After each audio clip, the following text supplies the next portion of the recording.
தேவன்தானே.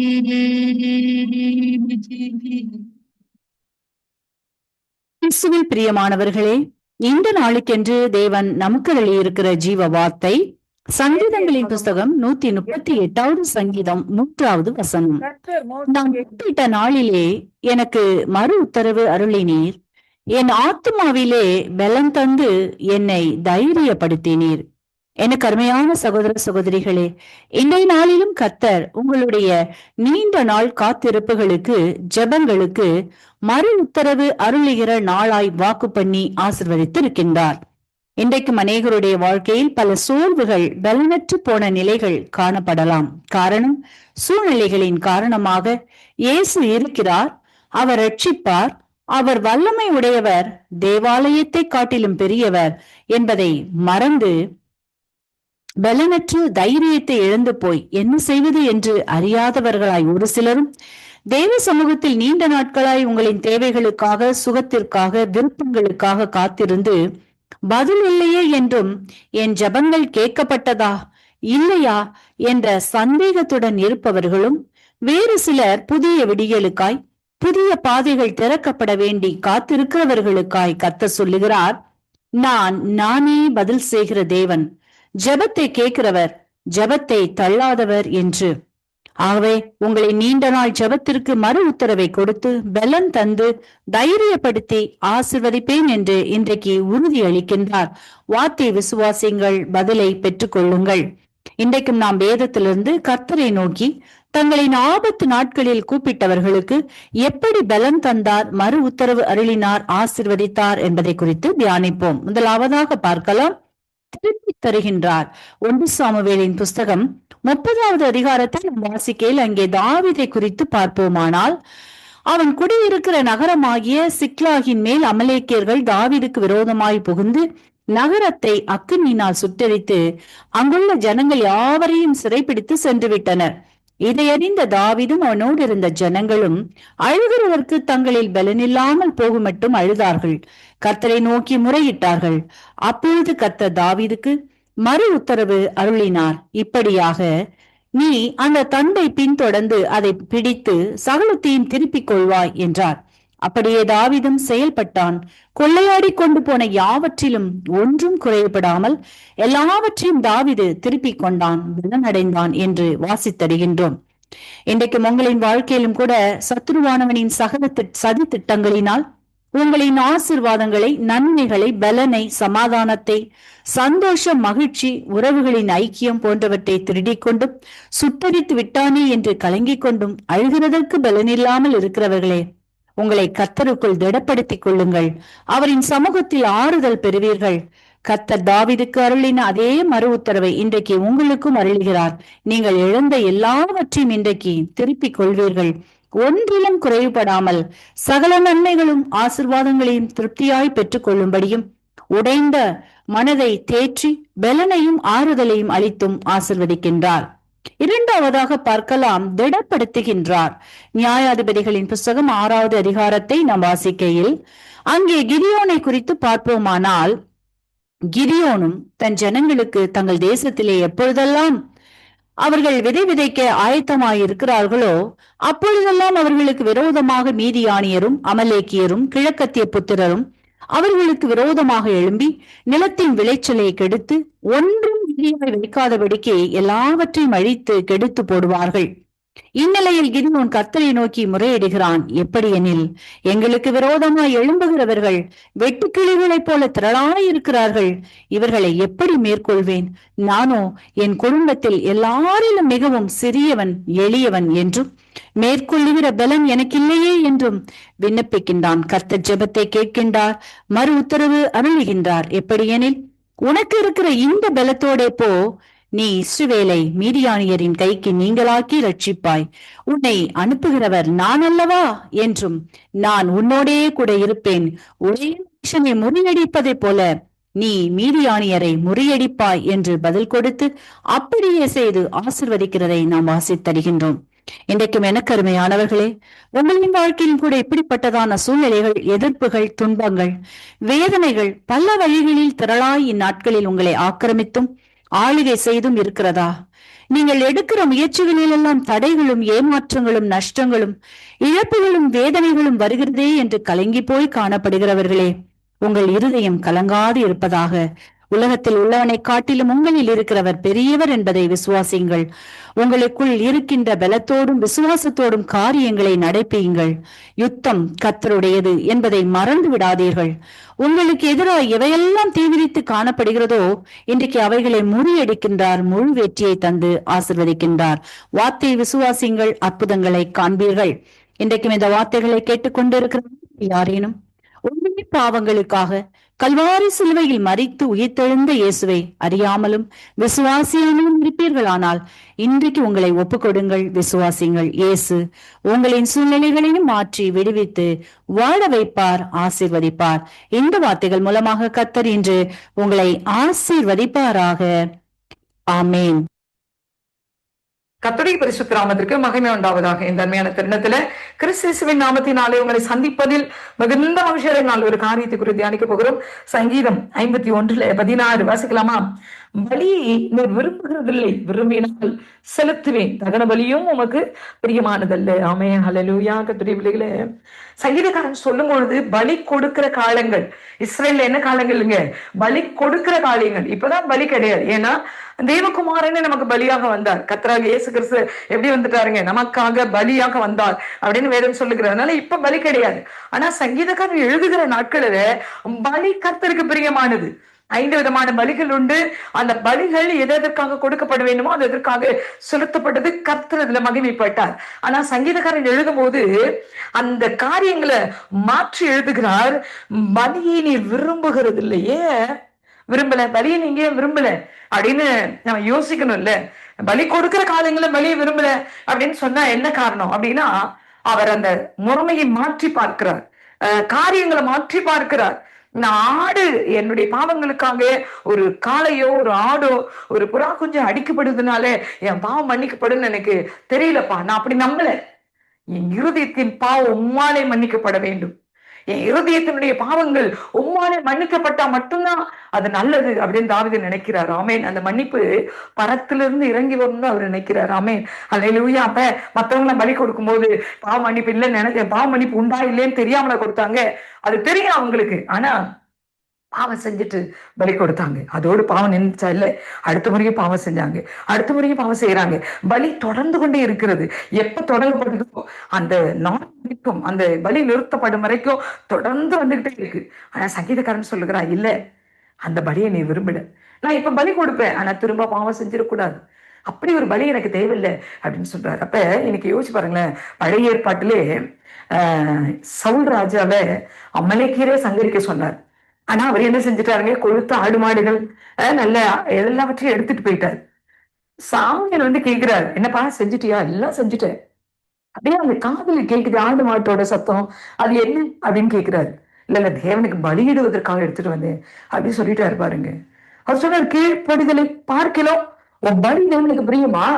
செவி கொடுக்கலை பார்க்கலாம் இந்த உத்தமத்தை காட்டிலும் பலி தேவையா அப்படின்னு சாமுவேல் பேசுவார். ஆமேன், அல்லேலூயா. அப்ப என்ன வேணுமா? கீழ்ப்படிதல், செவி கொடுத்தல். இதுதான் பலிக்கே பிரதானமானது அப்படின்னு சாமுவேல் சொல்லி இருக்கிறார். ஆமேன். அப்ப இன்னைக்கு கர்த்தருடைய பிள்ளைகளை சாமுவேலை கொண்டு தேவன் நம்ம இடத்துல பேசுகிறார். ஆமேன். அப்ப இந்த தாவீது சொல்வது சரிதான் இல்ல? பலி பிரியமா? பலியை காட்டிலும் மேலானது மனம் திரும்புது. ஆமேன். மனம் திரும்புதுனால நீ விரும்பினால் செலுத்துவேன், தகன பலியும் உனக்கு பிரியமானது இல்லை, செலுத்துவேங்கிறார். ஆனா தகன பலி அப்படின்னா என்னங்க? தன்னை தாழ்த்தி எல்லாவற்றையும் விட்டுட்டேன்னு சொல்லி எல்லாவற்றையும் துண்டு தண்டா கட் பண்ணி வச்சு அது எறிந்து நுகர்ந்து கர்த்தர் மகிழ்ந்து ஆசீர்வதிக்கிற ஒரு பலிதான் தகன பலி. அதுவுமே நீங்க விரும்பல அப்படின்னு தாவீது சங்கீதக்காரன் உணர்றார். நான் பாவத்தோடு ஒரு சின்ன மனம் திரும்புதலோடு கொடுக்கிற பலி உனக்கு பிரியம் இல்ல ஆண்டவரே, நான் முழுசா மாறி உம்மண்டை வருவதே பலியா நீ ஏற்றுக்கொள்வீர் பார்க்கிறார்ல. அப்படிதான் நுணுக்கப்படுகிறது பலி. அப்ப அதான் கர்த்தர் எதிர்பார்க்கிறார். இன்றைக்கு கர்த்தருடைய பிள்ளைகளே, ஒருவேளை நம்ம இடத்துல தப்பிதங்கள் இருக்குமானால் கர்த்தருக்கு பிரியமற்ற காரியங்கள் இருக்குமானால் ஆண்டவர்கிட்ட சொல்லுவோம்ப்பா, பலி கொடுக்கறத காட்டிலும் எனக்கு கீழ்ப்படுதலையும் செவி கொடுத்தலையும் கற்றுக் கொடுத்தீர். என் நிலைமையை நொறுக்கப்பட்டு மனம் திரும்புதலை கற்றுக் கொடுத்துருக்கீங்க. அதற்காக ஸ்தோத்திரம். என் தப்பிதங்கள் எல்லாம் மன்னிங்க, என் பாவங்கள் எல்லாம் மன்னிங்கப்பா, என்னை ஏற்றுக்கொள்ளுங்க, உங்க சமூகத்தின் பிள்ளையான திரும்ப அழைத்துக் கொள்ளுங்க. ஆண்டவர்கிட்ட கேட்கலாம். நிச்சயமா ஒரு பெரிய விடுதலையை உங்களுக்கு எனக்கு கத்து தருவதற்கு போதுமானவர். ஜெபிக்கலாமா? நல்ல தெய்வமே, இந்த நாள்ல பேசின வார்த்தைக்காய் ஸ்தோத்திரம். நான் தேவமாவியானவர் எங்களுக்கு பேசியிருக்கிறீங்க. பலியினை விரும்புகிறதில்லை சொல்வது போல மற்ற காரியங்கள், புறமான காரியங்களை நீங்க விரும்பாம இருதயத்துல உடைக்கப்பட்டு நொறுக்கப்பட்டு தெய்வ சமூகத்துல திரும்புவதை நீங்க விரும்புறீங்கப்பா. திரும்ப நாங்க பாவம் செய்யாம இருக்கணும்னு நீங்க விரும்புறீங்க. அதை நாங்க செய்ய உதவி செய்யுங்கப்பா. அந்த காரியத்துல எங்களுக்கு கிருபையா இருங்க. இதை கேட்க போகிற பிள்ளைகள் ஆசீர்வதியும். கிறிஸ்து நாமத்தில் பிதாவே, ஆமென். God bless you all.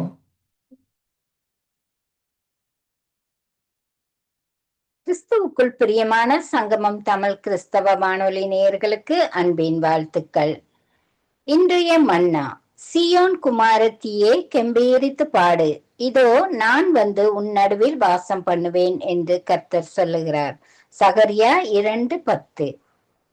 பிரியமானவர்களே, நம்முடைய தவறுகளை மனிதர்கள் காணும் போது நம்மை வெறுத்து ஒதுக்கி விடுகிறார்கள். ஆனால் தேவனோ மன்னித்து ஏற்றுக்கொள்ளும் தன்மை உடையவர். இஸ்ரவேல் ஜனங்கள் எகிப்திலிருந்து புறப்பட்ட நாள் முதல் அவருக்கு விரோதமாக முறுமுறுத்தார்கள். ஆனால் அந்த இஸ்ரவேல் ஜனத்தின் மத்தியில் நான் உலாவி வாசம் பண்ணும்படி ஒரு வாசஸ்தலத்தை உண்டு பண்ணு என்று மோசேக்கு கட்டளையிட்டார்.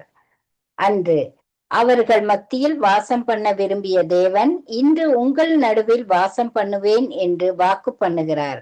அழுகை கண்ணீரோடு வாழ்க்கையே வெறுத்து போன நிலையில் போராடி கொண்டிருக்கிற சீயோன் குமாரத்தியே, யார் உங்களை வெறுத்து ஒதுக்கினாலும், யார் உங்களை புறக்கணித்தாலும் கர்த்தர் உங்கள் மத்தியில் வாசம் பண்ண விரும்புகிறார்.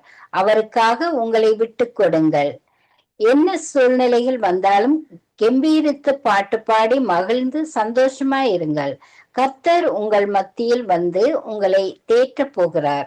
உங்களுக்கு விரோதமாக எழும்புகிற எல்லா பொல்லாத ஆவிகளையும் துரத்தி உங்கள் வாழ்க்கையில் நினைப்பதற்கு மேலான பெரிய காரியங்களை செய்து உங்களை ஆசீர்வதிக்க போகிறார். கர்த்தருக்காய் காத்திருங்கள். அவர் வாசம் பண்ண உங்களை விட்டு கொடுங்கள். கர்த்தர் தாமே உங்கள் ஒவ்வொருவரையும் நிறைவாக ஆசீர்வதிப்பாராக. ஆமேன். God bless you. ஆண்டவராகிய இயேசு கிறிஸ்துவின் இனிய நாமத்தில் இந்த நாட்களிலே, இந்த புதிய மாதத்திலும் உங்கள் ஒவ்வொருவரையும் நாட்களை சந்திப்பதில் நான் மிக்க மகிழ்ச்சி அடைகிறேன். இன்றைய நாளிலும் 1ஆம் தேதி மார்ச் மாதம் 2026 ஞாயிற்றுக்கிழமை, இந்த காலை வேளையிலும் ஆண்டவருடைய வார்த்தை இந்த நாட்களை நமக்கு சொல்லுகிறது. வெளிப்படுத்தலின் புஸ்தகம் 21வது அதிகாரம் 7வது வசனத்தை வாசிப்போமாயிருந்தால், கர்த்தருடைய வார்த்தை சொல்லுகிறது, ஜெயங்கொள்ளுகிறவன் எல்லாவற்றையும் சொந்தரித்துக் கொள்ளுவான், நான் அவன் தேவனாயிருப்பேன், அவன் என் குமாரனாய் இருப்பான் என்று கர்த்தருடைய வார்த்தை இந்த நாட்களே நமக்கு சொல்லுகிறதை பார்க்கிறோம். அன்பு பிள்ளைகளே, கிறிஸ்தவ வாழ்க்கையிலே இந்த நாட்களே நாங்கள் ஒரு ஜெயங்கொள்ளுகிறவர்களாய் இந்த நாட்களே இருக்க வேண்டும்.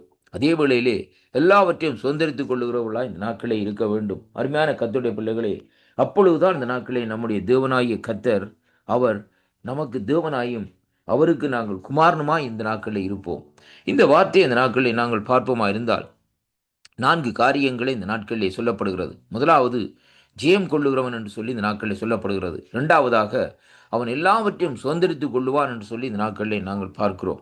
3வதாக, ஆண்டவர் நமக்கு தேவனாய் இருப்பார் என்றும், 4வதாக, அவருடைய குமாரனாக நாங்கள் இருப்போம் என்பதையும் குறித்து இந்த நாட்களில் இந்த வார்த்தை நாட்களில் நமக்கு சொல்லுகிறதை பார்க்கிறோம். அருமையான அன்பு பிள்ளைகளே, இன்றைக்கு கிறிஸ்தவ வாழ்க்கையில் இந்த நாட்களிலே அநேக போராட்டங்கள், அநேக நெருக்கங்கள், அநேக உபத்திரவங்கள் இந்த நாட்களில் இருக்கிறதை நாங்கள் காணக்கூடியதாக இருக்கிறது. ஆனால் எல்லாவற்றிலும் நாங்கள் என்ன செய்ய வேண்டும்? ஜெயம் கொண்டு எல்லாவற்றையும் சுதந்திரிக்கிறவர்களாக இருக்க வேண்டும். அப்போஸ்தலனாகிய பவுலடிகளை எடுத்து பாருங்கள். அவருடைய வாழ்க்கையில் இந்த நாட்களிலே அநேக போராட்டங்கள், அநேக நெருக்கங்கள், அநேக காரியங்கள் இருந்தாலும், ஆனால் அவர் ஜெயம் கொண்டவராய், ஜெயம் பெற்றவராய் இந்த நாட்களிலே சுதந்திரித்து நடந்தார் என்று சொல்லி இந்த நாட்களிலே பார்க்கிறோம். அருமையான அன்பு பிள்ளைகளே, ஆண்டவராய் இயேசு கிறிஸ்து இந்த பூமியிலே வாழ்ந்த காலத்திலே பாருங்கள், அவர் இந்த நாட்களிலே சகலவற்றையும் இந்த நாட்களில் ஜெயம் கொண்டு வானத்திலும் பூமியிலும் சகல அதிகாரங்களையும் இந்த நாட்களை பெற்றிருந்தார் என்று சொல்லி இந்த நாட்களை பார்க்கிறோம். அருமையான அன்பு பிள்ளைகளே, மரணத்தை ஜெயமாக விழுங்கினார் என்று சொல்லி வேதத்திலே இந்த நாட்களை நாங்கள் பார்க்கக்கூடியதாக இருக்கிறது. அப்படியானால் பாருங்கள், எல்லாவற்றையும் இந்த நாட்களை அவர் சுதந்திரித்துக் கொண்டார் என்று சொல்லி பார்க்கிறோம். அதே வேளையிலே பாருங்கள், அவர் பிதாவுடைய வலது பார்சத்திலே வீட்டிலிருந்து இந்த நாட்களை பாருங்கள், அவருடைய குமாரனாக இருந்து இந்த நாட்களிலே செயல்பட்டு கொண்டிருக்கிறதை பார்க்கிறோம். அன்பு பிள்ளைகளை பாருங்கள், நம்முடைய வாழ்க்கையிலே கூட அநேக நெருக்கங்கள், அநேக துன்பங்கள், அநேக உபத்திரவங்கள் இந்த நாட்களிலே வருகின்றதை, அதே வேளையிலே நாங்கள் ஜெயங்கொள்ள முடியாதபடி, சுதந்திரித்து கொள்ள முடியாதபடி அநேக தடைகள் இந்த நாட்களிலே வருகிறது. ஊழிய பாதையிலே தடைகள் வருகிறது. நோய்கள், துன்பங்கள், நெருக்கங்கள் என்று நம்முடைய அன்றாட வாழ்க்கையிலே கூட இந்த நாட்களில் இப்படிப்பட்ட காரியங்கள் இந்த நாட்களிலே வருகிறது. ஆனாலும் வேதம் சொல்லுகிறது, உலகத்தில் உபத்திரவம் உண்டு, ஆனாலும் திடன் கொள்ளுங்கள், உலகத்தை நான் ஜெயித்தேன் என்று சொல்லி ஆண்டவராகிய இயேசு கிறிஸ்து இந்த நாட்களில் சொல்லியிருக்கிறார். அப்படியானால் நாங்கள் இந்த நாட்களில் எல்லா விதமான காரியங்களும் இந்த நாட்களில் சுதந்திரித்து ஜெயம் பெறுகிறவர்களாக இந்த நாட்களில் இருக்க வேண்டும். அப்படிப்பட்ட ஜெயத்தை நாங்கள் பெற்றுக்கொள்ளுகிற வேளையிலே தான் அவர் நம்முடைய தேவனாய் இருக்க முடியும் என்பதையும், அவர் இந்த நாட்களில் நம்முடைய தேவனாய் இருப்பார் என்பதையும் இந்த வார்த்தை இந்த நாட்களில் நமக்கு உறுதியாக சொல்லுகிறதை பார்க்கிறோம். இரண்டாவதாக, நாங்கள் அவருடைய பிள்ளைகளாக இந்த நாட்களில் இருக்க வேண்டும். அவருடைய பிள்ளைகளாக இந்த நாட்களில் நாங்கள் அந்த சுதந்திரத்தை பெற்றுக்கொள்ளுகிறவர்களாக இருந்தால், இந்த பூமியிலே இந்த நாட்களில் ஒரு ஜெய வாழ்க்கையாக இந்த நாட்களில் வாழ வேண்டும். அருமையான கர்த்தருடைய பிள்ளைகளே, ஆண்டவராகிய இயேசு கிறிஸ்துவுக்காக, தேவனுடைய ராஜ்யத்துக்காக நாங்கள் இந்த நாட்களில் நல்லொரு போராட்டத்தை போராடி வெற்றி பெற்று இந்த நாட்களில் ஜெயம் கொள்ளுகிறவர்களா இந்த நாட்களில் இருந்து சுதந்திரித்து இந்த நாட்களிலே அவருடைய குமாரனாக மாற்றப்பட வேண்டும். அன்பு பிள்ளைகளே, கடந்த மாதங்கள் முழுக்க இந்த நாட்களிலே தேவன் நம்மை கண்ணின் மணி போல் பாதுகாத்து வழிநடத்தி வந்தார். இந்த மாதத்திலே கூட, இந்த புதிய மாதத்திலே நமக்கு இந்த ஒரு அருமையான ஒரு வாக்குத்தத்தத்தை அவர் கொடுத்திருக்கிறார். என்ன வாக்குத்தத்தம் என்றால், ஜெயம் கொள்ளும்படியாக. இன்றைய நாட்களிலே நீங்கள் உபத்திரவங்கள், நெருக்கங்கள் மத்தியிலே வாழ்ந்து கொண்டிருக்கிறீர்களா? எல்லாவற்றையும் உதறி தள்ளிவிட்டு ஜெயத்தை பெறுகிறதற்கும் சுதந்திரித்துக் கொள்ளுகிறதற்கும் வழியை இந்த நாட்களிலே கண்டுபிடியுங்கள், வழியை ஆயத்தப்படுங்கள். அப்பொழுதுதான் இந்த கடைசி நாட்களிலே அவர் உங்களுடைய தேவனாயும் அவருடைய குமாரனாயும் நீங்கள் இருப்பீர்கள் என்று கர்த்தருடைய வார்த்தை இந்த நாட்களிலே நமக்கு தெளிவாக சொல்லுகிறது. அதனாலே அருமையான கர்த்தருடைய பிள்ளைகளே, எல்லா விதமான பாரமான காரியங்களையும் எபிரேயராக்கத்திலே சொல்லப்பட்டபடி எல்லாவற்றையும் தள்ளிவிட்டு விசுவாசத்தை தொடக்கிறவரும் விசுவாசத்தை முடிக்கிறவருமாயிருக்கிற ஆண்டவராகிய இயேசு கிறிஸ்துவை நோக்கி பாருங்கள். அவரை நோக்கி பார்த்து இந்த நாட்களிலே ஓடுங்கள். கர்த்தர் இந்த நாட்களிலே உங்களுடைய வாழ்க்கையிலே ஜெயத்தையும் தந்து இந்த நாட்களிலே சுதந்திரித்துக் கொள்ளும்படியாக கிருபை செய்வார். இந்த வாக்குத்தத்தங்கள் மூலமாக இந்த நாட்களிலே கேட்கிற ஒவ்வொரு பிள்ளைகளுடைய வாழ்க்கையிலையும் கர்த்தர் இந்த நாட்களிலே ஜெயத்தை சுதந்திரித்துக் கொள்ளும்படியாக கிருபை அளிப்பார். கர்த்தர் தாமே உங்களை ஆசீர்வதிப்பாராக. ஆமேன்.